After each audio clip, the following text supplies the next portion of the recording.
हाय बच्चों, आज अपन लेके आए हैं बहुत ही इंटरेस्टिंग, बहुत ही अच्छा चैप्टर जो 12th के सबसे बेस्ट चैप्टर में से एक चैप्टर है। थोड़ा सा कट रहा है तो 1 मिनट बच्चों, थोड़ा सा कैमरे को सही कर देते हैं ताकि आपको सारी चीजें एकदम अच्छे से दिखे। ठीक है, अब देखो, बहुत इंटरेस्टिंग चैप्टर, बहुत ही अच्छा चैप्टर, समझने वाला चैप्टर है। कुछ चीजें याद करने वाली, बहुत सी चीजें समझने वाली और बहुत ही इंटरेस्टिंग। ऐसा मजा आएगा तुम्हें हर टाइम मतलब हर चीज को एकदम अच्छे से पॉइंट टू पॉइंट समझने में। ठीक है ना। बहुत ही अच्छे डायग्राम होंगे, डायग्राम के साथ में समझेंगे, थ्योरी समझेंगे, लिख के समझेंगे, सब तरीके से समझेंगे इस चैप्टर को और एकदम अच्छे से। एक बार पढ़ लिया, नोट्स बना लिए, बाद में इसी को आप पढ़ लोगे तो आपका चैप्टर पूरा क्लियर। और बहुत ही अच्छा चैप्टर है। ठीक है, बिल्कुल बोरिंग नहीं है। बोरिंग समझोगे तो बोरिंग लगेगा, नहीं समझोगे तो बिल्कुल भी बोरिंग नहीं लगेगा। ठीक है, ये अपने मेंडल साहब है जो आपको दिख रहे हैं, बहुत ही अच्छे मेंडल साहब, अच्छे पोज में एकदम अच्छे से बैठे हैं। और मेंडल साहब का भी ये कह रहा था, जिसके अंदर मेंडल साहब ने बहुत सारे प्रयोग किए थे, वो अपन इस चैप्टर में पढ़ेंगे। इस चैप्टर का दूसरा नाम जेनेटिक्स है और जेनेटिक्स के अंदर आता है वंशागति तथा विविधता। इनहेरिटेंस एंड वेरिएशन को सामूहिक रूप से पढ़ना ही क्या कहलाता है? जेनेटिक्स कहलाता है। जेनेटिक्स के अंदर आता है इनहेरिटेंस एंड वेरिएशन। ठीक है, तो वो आप आज अपन स्टार्ट करेंगे। ठीक है, और बहुत ही अच्छे तरीके से पढ़ेंगे, बस आराम से पढ़ेंगे। एक चीज को दो दो बार पढ़ेंगे, तीन तीन बार पढ़ेंगे। ठीक है, और रिवाइज भी करेंगे। ठीक है सर, आज बहुत जोश में है। हाँ बिल्कुल। चलो, सबसे पहले जेनेटिक्स को पढ़ने के लिए अपने को कुछ ऐसे पॉइंट्स है वो याद होने चाहिए। क्या होने चाहिए? याद होने चाहिए, पता होने चाहिए कुछ ऐसे पॉइंट्स जो जरूरी है, क्योंकि जेनेटिक्स को पढ़ने के लिए उन वर्ड्स की आवश्यकता पड़ेगी। तो हमें वो मुख्य तथ्य, टर्म्स सबसे पहले पता होनी चाहिए। ठीक है, क्या यार ये जो खोला था वो खोलो, निकलो इसको। तो अपन पढ़ेंगे महत्वपूर्ण तथ्य। महत्वपूर्ण तथ्य के अंदर कौन कौन से पढ़ेंगे? इंपोर्टेंट टर्म्स कौन कौन सी जो अपन को जेनेटिक्स में देखने को मिलेगी, इस चैप्टर के अंदर अपने को देखने को मिलेंगे। सर भी देखो आज बहुत स्मार्ट लग रहे हैं क्योंकि कैमरा बदल गया है, लाइटिंग बदल गई है। ठीक है, तो महत्वपूर्ण टर्म्स अपन स्टार्ट करेंगे। जेनेटिक्स के लिए कौन कौन सी टर्म्स अपने को पता होनी चाहिए? तो सबसे पहले तो हमारे को जेनेटिक्स ही पता होना चाहिए। जेनेटिक्स है क्या?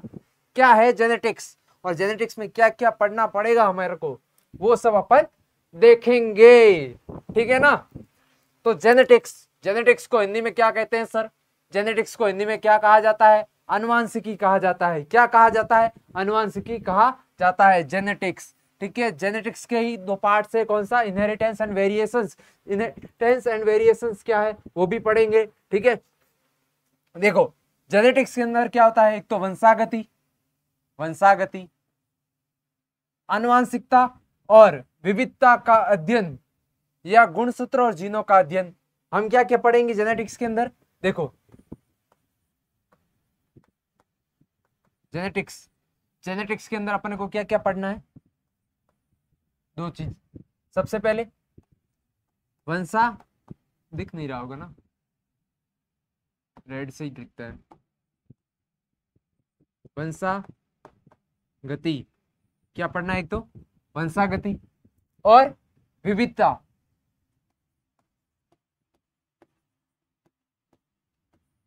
ये दो चीज, वंशागति और विविधता। उसी के साथ में क्या? अनुवांशिकता। क्या है? अनुवांशिकता। अनुवांशिकता क्या? आनुवांशिकता। और क्या पढ़ना है? और पढ़ना है जीन के बारे में, डीएनए के बारे में। ये सारी चीजें अपन पढ़ेंगे और इसके आगे वाला जेनेटिक्स का पार्ट है, उसके अंदर अपन डीएनए जीन के बारे में भी पढ़ेंगे। और ठीक है, सबसे पहले आता है इसके अंदर वंशागति। चैप्टर का वर्ड ही है वंशागति। वंशागति के अंदर क्या होता है? वंशागति जो वंश है, वंश मतलब जो संतति है, उसके अंदर जो पेरेंट्स है, जो से लक्षण जो जाते हैं, ये क्या कहलाता है?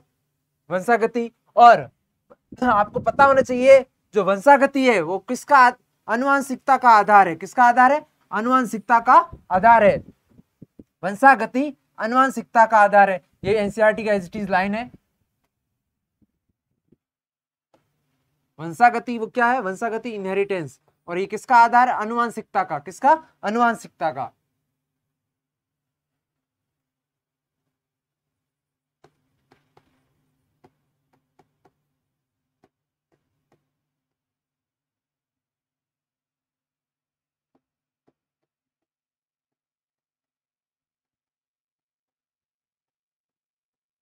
वंशागति किसका आधार है? अनुवांशिकता। अनुवांशिकता क्या है?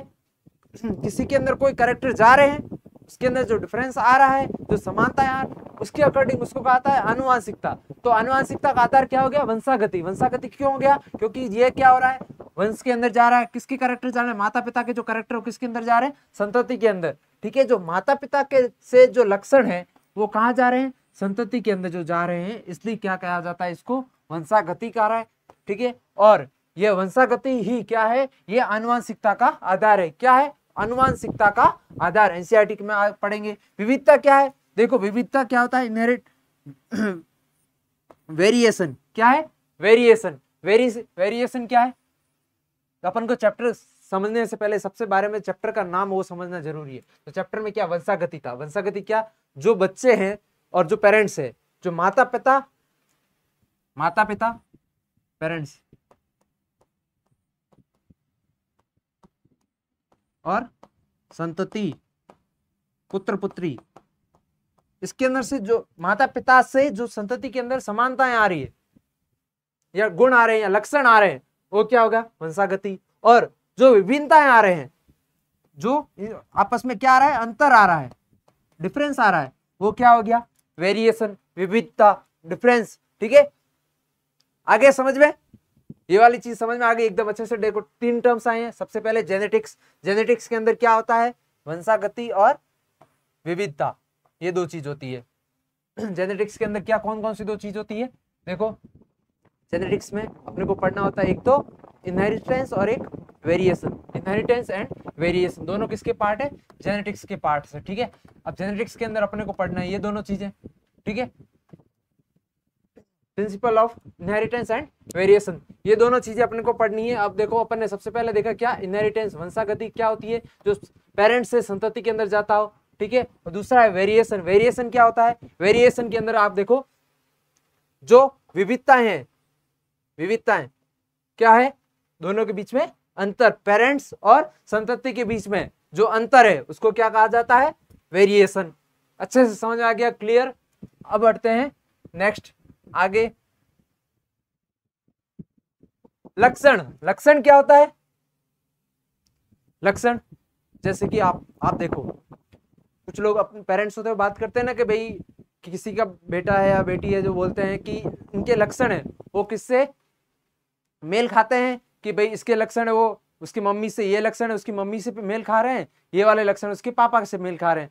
मतलब मान लो कि आंखों का रंग है, तो आंखों का रंग है तो देख लो उसके अंदर के भाई पापा का आंखों का रंग है वो ब्लू कलर का है, और उसमें से जो बच्चा है उसका भी आंखों का रंग यदि ब्लू कलर का है तो बोल देंगे कि इसकी जो आंखें हैं वो पापा पर गई है।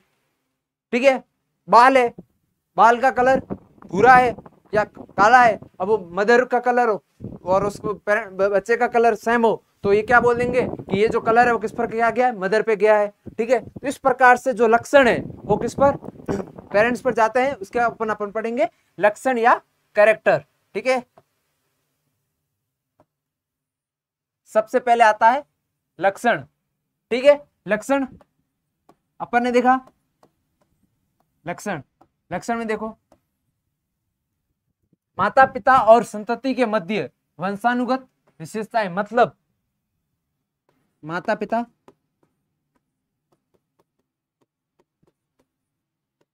के लक्षण, संतति के लक्षण। ठीक है, माता पिता के लक्षण और संतति के लक्षण, ये दोनों देखो मध्य वंशानुगत विशेषताएं, मतलब इनसे जो लक्षण थे वो इसके अंदर गए अपन में, उसमें से अपन ने चेक किया कौन कौन से लक्षण इधर से, मतलब मैंने सबसे पहले तो अपन ने क्या पढ़ा? वंशागति, जो मतलब लक्षण जा रहे हैं उनको कहते हैं। अब उसमें से अपन ने फिक्स लक्षण के बारे में बात की, मतलब एक चीज की टॉपिक फिक्स के भाई आंखों का कलर है, तो वो क्या हो गया? आंखों का लक्षण क्या? आंखों का रंग क्या है? एक लक्षण हो गया। क्या हो गया? एक लक्षण, एग्जाम्पल फॉर्म में। फिर आता है विशेषक। अब ये लक्षण है आंखों का रंग, अब इसमें से ऐसे खाली ये बताने से तो नहीं पता चलेगा आंखों का कलर कैसा है, आंखों का रंग, अब रंग तो कैसा भी हो सकता है, तो आंखों का रंग हो गया एक लक्षण। अब इसके अंदर रंग की बात करेंगे, कौन कौन से रंग हो सकते हैं? ब्लू, ब्राउन, भूरी आंखों का, ब्लूइश आंखों का, ब्लैक आंखों, तो वो जो कलर है भूरी आंखें, नीली आंखें, ब्लैक कलर, ये क्या हो गए? लक्षण के प्रकार हो गए। क्या हो गए? लक्षण के प्रकार। तो लक्षण और लक्षण के विशेषक, हिंदी में लक्षण, कैरेक्टर इंग्लिश में। अब इसी की क्या हो गया? विशेषक और ट्रेट। अब जो ये विशेषक और ट्रेट है, ये क्या है? लक्षण के प्रकार है। क्या है? लक्षण के प्रकार। ठीक है, लक्षण पहले पढ़े अपन ने कैरेक्टर, कि भाई सबसे पहले अपन कौन से उस संतति के अंदर, उस बच्चे के अंदर, मान लो मेरे अंदर सबसे पहले कौन से लक्षण की बात कर रहे हैं। ठीक है, तो अपन ने मैंने बोल दिया भाई मेरी आंखों का कलर। अब मेरी आंखों का कलर क्या हो गया? लक्षण। अब इस लक्षण के प्रकार, अब मेरे आंखों का कलर के प्रकार, कलर कौन सा है? कलर ऐसा तो है नहीं कि सिर्फ एक कलर है, कलर बहुत सारे होते हैं। तो उसी प्रकार से अब अपन कलर में आएंगे, तो जो कलर होगा एक स्पेसिफिक कलर, ये तो हो गया टाइप, आंखों का कलर, आंखों का कलर। अब आंखों के कलर में कौन कौन सा कलर हो सकता है? नीला या भूरा। अब नीला या भूरा जो आंखों का कलर है, ठीक है, जो नीला या भूरा आंखों का कलर है, अब आपको उसमें देखना है कि नीला या भूरा में ये जो चीज है नीला या भूरा, ये क्या है? ये है ट्रेट। क्या है? ट्रेट। क्या है? ट्रेट, इसको कहा जाता है, ट्रेट हो गया। फिर आता है युग्म विकल्पी। युग्म विकल्पी क्या है? अब इस जो ट्रेट है, एक विशेषक है, उसको आगे ट्रांसफर होने में उसके भी, मान लो जीन के वैकल्पिक रूप। अब ये ट्रेट हो गए दो, दोनों है किसके? लंबाई के। किसके? लंबाई के। अब हमारे को पता है, सबसे पहले यहां पर अपन ने बोल दिया किसी की लंबाई, तो ये क्या होगी? लक्षण हो गया। क्या हो गया? लंबाई। किसी की, जैसे मान लो मेरी लंबाई, ठीक है, लंबाई हो गई, ये क्या हो गया? लक्षण। ठीक है, अब लंबाई के अंदर जो विशेषक होगा क्या होगा? लंबा या बौना। अब इस लंबा या बौना क्या हो गया? विशेषक हो गया। अब मैं मान लो युग्म विकल्पी लूंगा, युग्म विकल्पी में मैं पहले एक विशेषक में मैंने कौन कौन से लंबा और बौना बोला, तो मैं एक लंबा ले लिया मैंने, वो क्या हो गया? एलील, लंबा। ये एक एलील हो गया, किसका है? लंबाई का। या बौना, लक्षण, लंबाई के लिए जीन के दो युग्म विकल्पी है। अब ये हो गया एक जीन, उसके दो युग्म विकल्पी क्या हो गए? एलील क्या हो गए? लंबाई के, लंबा या बौना। ठीक है, तो यहां से अपन एक लंबाई वाले से एग्जांपल से सारा समझ लेते हैं। देखो, सबसे पहले अपन ने क्या लक्षण लिया? लक्षण। फिर क्या लिया अपन ने? विशेषक। ठीक है, उसके बाद अपन ने क्या लिए? युग्म विकल्पी। ठीक है, ये तीन चीज ली अपन ने। सबसे पहले लक्षण, विशेषक, युग्म विकल्पी। अब उसमें से देखो, लक्षण क्या लिया मैंने? लंबाई का लिया, height, sorry, I am sorry.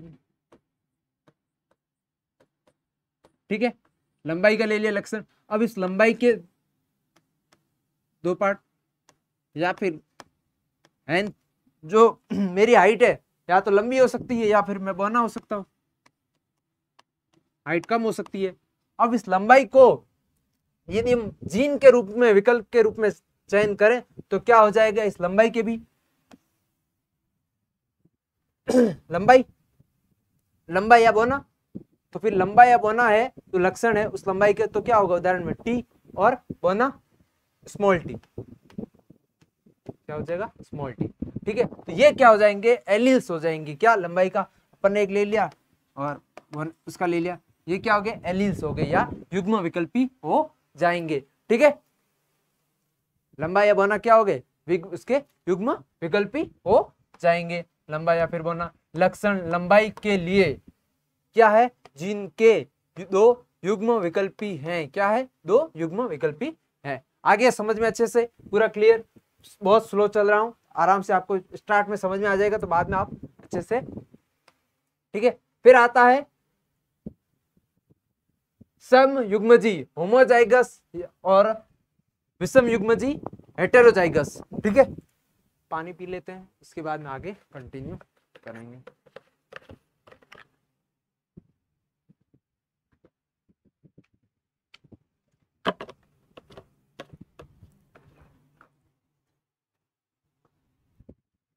समयुग्मजी, homozygous, इस स्थिति में गुणसूत्र युग्म जीन के समान युग्म विकल्पी रखता है। मतलब अभी अपन ने पढ़ा जो गुणसूत्र युग्म जीन के, अभी अपन ने देखा जो युग्म विकल्पी था उसके अंदर क्या था, लंबाई का जो जीन था,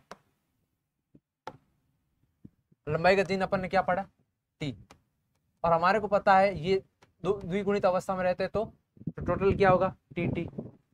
या फिर अब इसमें देखो जो चीज यदि समान है, कैपिटल टी है, दिख रहा होगा आपको, नहीं दिख रहा है तो देखो ये कैपिटल टी है। जब ये कैपिटल टी होगा इसका मतलब क्या है, देखो दोनों समान है तो ये क्या हो गया, समयुग्मजी। और यदि कैपिटल टी और स्मॉल टी क्या है, एक बड़ा टी मतलब एक छोटा टी, ये क्या कर रहा है, लंबाई को प्रेजेंट कर रहा है, ये क्या शॉर्ट को रिप्रेजेंट कर रहा है। दोनों जो का फिनोटाइप है, मतलब मुख्य लक्षण तो लंबाई में लंबाई आएगा, क्यों, क्योंकि इसके अंदर एक प्रभावी एलील है, क्यों, वो अपन आगे देखेंगे प्रभावी क्या होता है, ठीक है, वो यहाँ अपन पढ़ेंगे। देखो तो एक लंबाई वाला आने से आएगा तो लंबाई का लक्षण, पर लंबाई पर परंतु है क्या, दोनों असमान है, इसका मतलब ये क्या हो गया, हेटेरो हो गया। और ये क्या, देखो दोनों स्मॉल स्मॉल, इसलिए ये क्या हो गया, वापस समयुग्मजी हो गया। देखो समयुग्मजी किसे कहा जाता है, इस स्थिति में जो गुणसूत्र युग्म जीन है, गुणसूत्र युग्म जीन में समान युग्म विकल्पी, समान युग्म विकल्पी रहते हैं, इसे शुद्ध क्रम सत्य नस्ल के रूप में भी जाना जाता है। क्यों, क्योंकि इसके आगे जो नस्ल जाएगी उसमें दोनों क्या जाएंगे, कैपिटल टी है, तो यदि इसका अपन क्या बनाएंगे, गैमेट बनाएंगे अर्धसूत्री विभाजन द्वारा, तो दोनों समान गैमेट बनेंगे, ठीक है ना। तो ये क्या हो गए, एक समयुग्मजी को क्या कहा जाता है, सत्य नस्ल शुद्ध क्रम कहा जाता है। इंपॉर्टेंट पॉइंट है, बहुत इंपॉर्टेंट पॉइंट, ये वाला ध्यान रखना है कि यदि आपको कहा जाए जो शुद्ध क्रम या फिर सत्य नस्ल के रूप में जाना कौन सा जाता है, जो होमोजाइगस होता है, homozygous capital T small T, ये क्या है, वाई कैपिटल वाई या फिर स्मॉल वाई या कुछ भी आप एग्जांपल ऐसे ले लो, कैपिटल ए या फिर स्मॉल ए, ये सब क्या है, ये सब क्या है, समयुग्मजी है। इसका मतलब ये क्या है, शुद्ध क्रम है, सत्य नस्ल के रूप में जाने जाते हैं, ठीक है। Capital T small T capital Y small Y, ठीक है। फिर आता है विषम युग्मजी। विषम युग्मजी में क्या होता है, हेटेरो मतलब हमें पता है क्या होते हैं, अलग अलग जाइगस। इस स्थिति में गुणसूत्र युग्म, जो गुणसूत्र का जीन है, युग्म है उसका, वो क्या हो गया, असमान होगा, capital T capital A small A, capital B small B, capital C small C, ऐसे आप कोई भी एग्जांपल ले सकते हो, ठीक है। कैपिटल वाई स्मॉल वाई, ये सब क्या है, असमान है, क्यों, क्योंकि इसके अंदर एक बड़ा आ रहा है और एक छोटा आ रहा है, इसलिए ये क्या हो गए, ये क्या हो गए, विषम युग्मजी हो गए। किसके, गुणसूत्रीय युग्म मतलब दोनों आ रहे हैं, युग्म जीन, जो जीन का गुणसूत्रीय युग्म है उसके अंदर असमान युग्म विकल्पी होते हैं, ठीक है। यहां तक समझ में आ गया ये चीज। फिर आता है प्रभावी लक्षण, डोमिनेंट कैरेक्टर्स, वह लक्षण जो विषम युग्मजी स्थिति में प्रभावी होता है, क्या होता है, प्रभावी, वह लक्षण। अब देखो अभी अपन ने, मैंने बताया वहां पर क्या बताया कि अपन ने सबसे पहले लंबाई के बारे में बात की, ठीक है। अब लंबाई के अंदर मैंने देखा कि कैरेक्टर क्या है, एलील, एक तो कैपिटल टी, एक आ रहा है स्मॉल टी। अब इसके अंदर मेंडल ने जो पढ़ा उसके अकॉर्डिंग बात करते हैं कि जो कैपिटल टी है वो एक प्रभावी लक्षण है। यदि कैपिटल टी स्मॉल टी आ रहा हो, चाहे कैपिटल टी आ रहा हो, इन दोनों कंडीशन के अंदर क्या हो रहा है, इन दोनों कंडीशन में जो कैपिटल टी यदि उस युग्म के अंदर आ रहा है तो इसका मतलब क्या होगा, उसका मतलब होगा कि उसी का लक्षण आएगा, मतलब दोनों की लंबाई लंबी रहेगी। यदि स्मॉल टी और स्मॉल टी आ जाए उस कंडीशन के अंदर ही बोलना होगा, क्यों, क्योंकि जो कैपिटल टी एक भी आ रहा है या दो आ रहा है उससे फर्क नहीं पड़ रहा है, संख्या पर डिपेंड नहीं कर रहा है, ये एक मात्रात्मक लक्षण नहीं है, गुणात्मक लक्षण है। क्यों, क्योंकि एक भी आ रहा है तो अपना पूरा प्रभाव दर्शा रहा है, लंबाई बराबर आ रही है। मतलब जो गेहूं मटर का पौधा लिया था, यदि उसके अंदर एक टी है और यदि उसके अंदर दो टी है, उस दोनों कंडीशन के अंदर उसकी जो लंबाई है वो एक समान रहेगी। परंतु यदि दोनों टी स्मॉल हो जाए, यदि दोनों टी स्मॉल हो जाए, उस कंडीशन के अंदर जो पौधा है उसकी हाइट क्या हो जाती है, छोटी हो जाती है। ठीक है, ये हाइट हो गई छोटी। अब देखो वह लक्षण जो क्या हो रहा है, जो विषम युग्मज स्थिति में प्रभावी होता है, यह बड़े अक्षरों के साथ में प्रदर्शित करते हैं। अपन ने देखो बड़े अक्षरों में कौन कौन से, देखो कैपिटल टी स्मॉल टी में ये प्रभावी हो गया। मान लो कैपिटल ए स्मॉल है, उसके अंदर अपन ने प्रभावी दिखाना है तो ये प्रभावी हो गया। कैपिटल बी स्मॉल बी, यदि बी है तो बी क्या हो गया, प्रभावी हो गया। तो ये बी है, ये प्रभावी हो गया इसके अंदर। तो क्या कहा है, जो अपन प्रभावी लक्षण है उसको कैपिटल से दर्शाते हैं। जो अल्फाबेट है, अंग्रेजी के जो वर्ड है उसके कैपिटल अक्षर से दर्शाते हैं, किसको, प्रभावी को दर्शाते हैं। आ गया समझ में अच्छे से। आज बहुत ही स्लो और आराम से स्टार्ट करेंगे इसको, ताकि आप बहुत ही अच्छे से सारी चीज, यदि ये टर्म्स आपको पता है तो जेनेटिक्स आधा आपका क्लियर है, आधा की अब सब पूरा क्लियर होगा। फिर आता है अप्रभावी लक्षण। क्या आता है, अप्रभावी लक्षण। पेन तो आ जाए पहले। अप्रभावी लक्षण, रिसेसिव कैरेक्टर, वो था डोमिनेंट, अब पढ़ेंगे रिसेसिव। डोमिनेंट के अंदर अपन ने क्या पढ़ा, मान लो अपन ने 3 कैरेक्टर लिए, ठीक है। अपन ने पढ़ा कि जो यदि कैपिटल लिखा हुआ है, कैपिटल वाला क्या होता है, प्रभावी। तो जो प्रभावी होगा उसी का प्रभाव दिखेगा, तो लंबाई आएगी लंबा। यहां पे भी एक प्रभावी है, तो इसका मतलब क्या होगा, इसका मतलब क्या होगा, ये भी प्रभावी। ठीक है, इसके अंदर 1 टी आ रहा, 2 टी आ रहा, कोई फर्क नहीं पड़ रहा, क्योंकि अपन यहां पर पढ़ रहे हैं एक प्रभावी भी आ गए या 2 आ गए, दोनों कंडीशन के अंदर जो लक्षण क्या आएगा, प्रभावी वाला ही आएगा। परंतु यदि दोनों स्मॉल टी आ जाए तो ये क्या हो गया, अप्रभावी। क्यों अप्रभावी, क्योंकि इसके अंदर प्रभाव प्रदर्शित करने वाला एक भी एलील नहीं है, कोई भी कैपिटल टी नहीं है इसके अंदर, दोनों स्मॉल है, दोनों अप्रभावी है। तो क्या हो गया, इस पर कोई प्रभाव दर्शाने वाला नहीं है, इसका मतलब ये क्या हो गया, अप्रभावी हो गया। ठीक है, और उनको किस में लिखते हैं, छोटे अक्षर में। वह लक्षण जो विषम युग्मजी स्थिति में हो, स्थिति में अप्रभावी होता है, मतलब इस कंडीशन में। अब इस कंडीशन में किसका प्रभाव आ रहा है, कैपिटल टी का प्रभाव आ रहा है, स्मॉल वाले का नहीं आ रहा, तो मतलब ये अप्रभावी है, तभी तो इसका लक्षण नहीं आ रहा। यदि ऐसा होता तो इसका भी प्रभाव आता, इसका भी प्रभाव आता, या फिर इसका आना आता तो फिर छोटा आता। परंतु हमारे को पता है जब ये विषम अवस्था में अपना प्रभाव नहीं दर्शा पा रहा है, ये इसके ऊपर डोमिनेंट है, तो ये क्या हो गया, डोमिनेंट एलील हो गया, मतलब प्रभावी हो गया। यह छोटे अक्षरों के साथ में